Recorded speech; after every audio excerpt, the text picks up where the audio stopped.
Good morning everyone. सो कैसे आप लोग?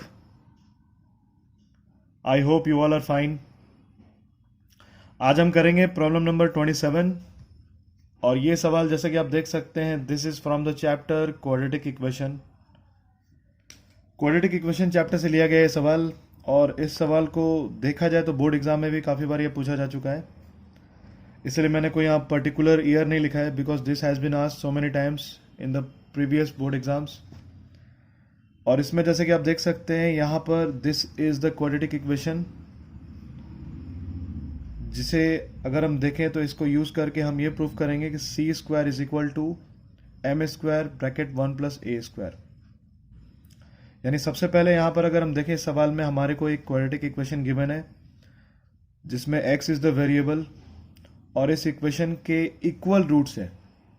इक्वल रूट्स का मतलब जैसा कि आप जानते होंगे, जब भी इक्वल रूट्स होते हैं यानी discriminant must be equal to 0। So यहाँ हम इस सवाल को अभी सॉल्व कैसे करेंगे मैं आपको उसके बारे में बता देता हूँ, फिर मैं आपको अभी सॉल्व करके दिखाऊंगा।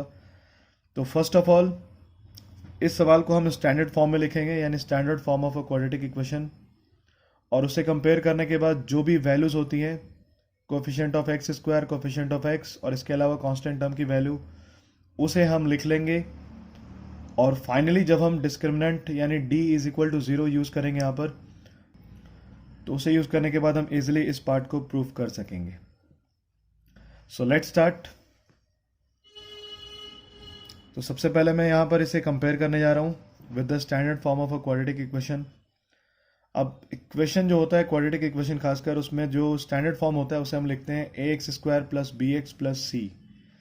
और ज़्यादातर हम a, b और c जो यूज़ करते हैं they are in the small letters. But यहाँ आप a, b और c ना यूज़ करें, बिकॉज इसमें ऑलरेडी a, b और c गिवन है जो इक्वेशन हमारे पास है यहाँ पर। तो इसलिए मैं आपको सजेस्ट करूंगा that do not use the same letters while writing the standard form of a quadratic equation. तो यहाँ मैं किसी और वे में लिख लेता हूँ इसे, let the standard form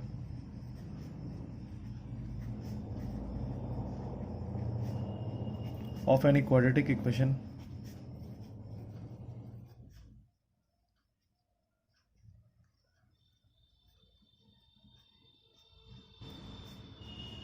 be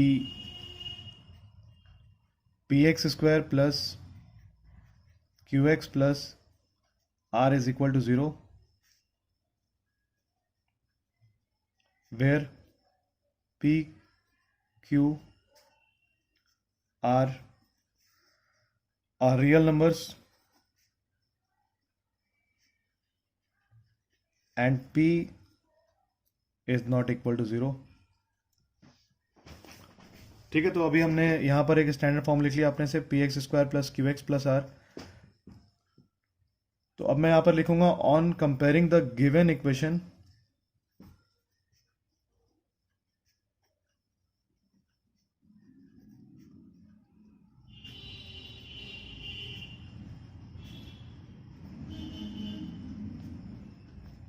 with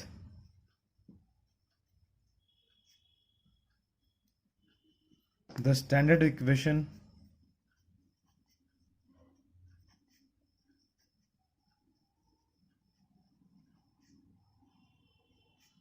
we get।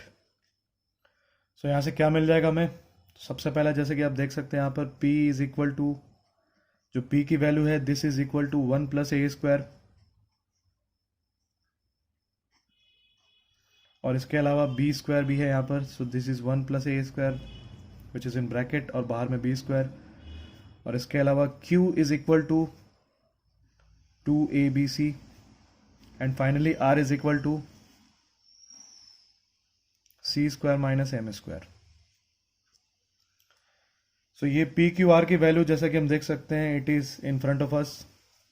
और अभी आपको मैं थोड़ी देर पहले जैसा कि बता रहा था, इक्वल रूट्स के लिए d must be equal to 0। तो ये भी लिख लेता हूं मैं यहां पर, फॉर इक्वल रूट्स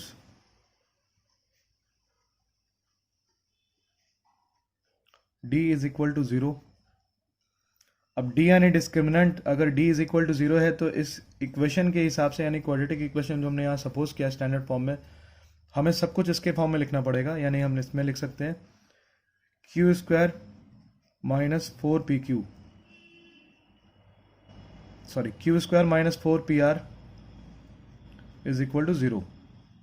हमेशा इस बात का ख्याल रखें कि जो भी आप एज्यूम करते हैं ये आपको सेम उसी फॉर्मेट में लिखना होगा, अदरवाइज सब कुछ गलत हो जाएगा। सो यहाँ पर मैंने लिखा क्यू स्क्वायर माइनस 4PR, अगर ए बी और सी होता तो बी स्क्वायर माइनस 4AC लिखते हैं हम, उसकी जगह पे अभी हमने यहाँ लिखा है Q square minus 4PR is equal to 0।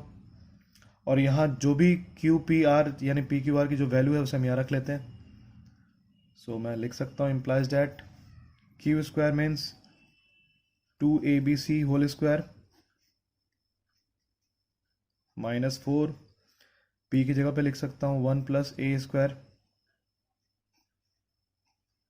B square, और इसके अलावा अगर मैं R को देखूं then this is C square minus M square equals to 0।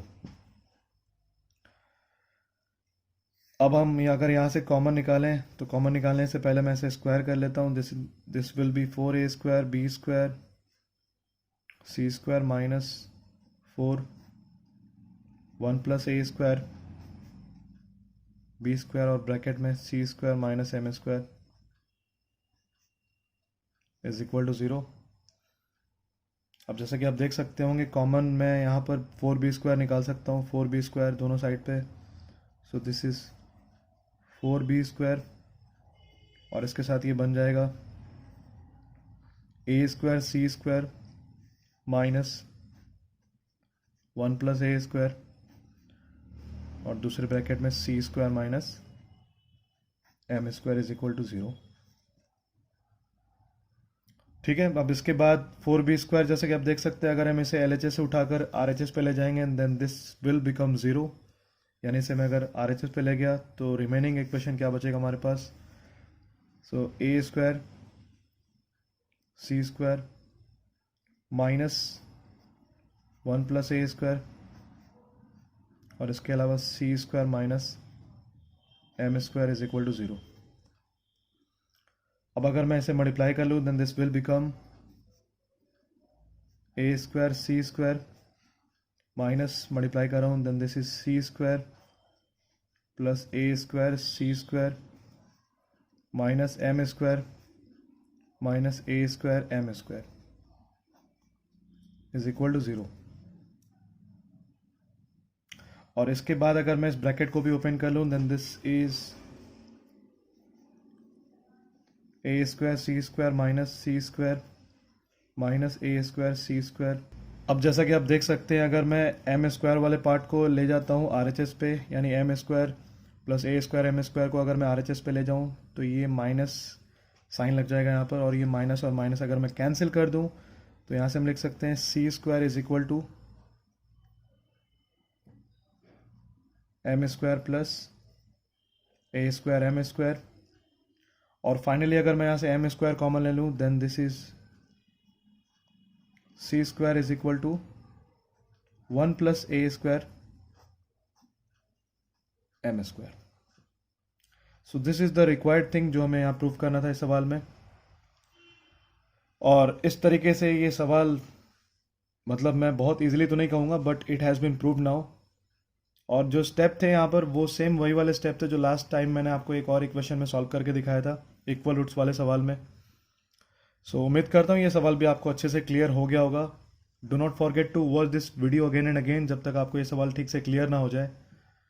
और अगर आपने अभी तक हमारे इस चैनल को सब्सक्राइब नहीं किया then do not forget to do so, और सब्सक्राइब करने के तुरंत बाद आप बेल आइकन को जरूर प्रेस करें ताकि कोई भी नोटिफिकेशन सबसे पहले आप तक पहुंचे और कोई भी सवाल आपसे मिस ना हो जाए।